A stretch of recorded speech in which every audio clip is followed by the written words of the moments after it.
Good morning সবাইকে। সবাই কেমন আছো? আশা করি সবাই ভালোই আছো। তো আমরা সকাল সকাল আগে পড়ছি এখানে স্বচ্ছ ভারত অভিযান করতাম। দেখাইতেছি একটা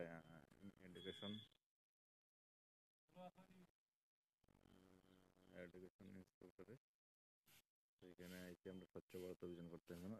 একটু জঙ্গল টঙ্গল আছে, ঠিক আছে, একটু সাফ সাফাই চলবো এদিকে। তো এটাই সকাল সকাল। সবাই ভালো থাকো, সুস্থ থাকো। আমরা কাজ করি, কোদাল টোদাল নিয়ে এসেছি জাস্ট।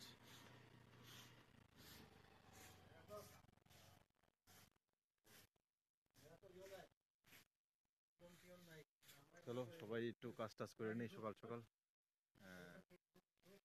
কাজ টাজ করে পরে দেখামো সাফ সাফাই ওইদিকে। এইদিকে পাশে জঙ্গল টঙ্গল আছে, ঝাড়ু টাড়ু ওইদিকে। চলো টাটা।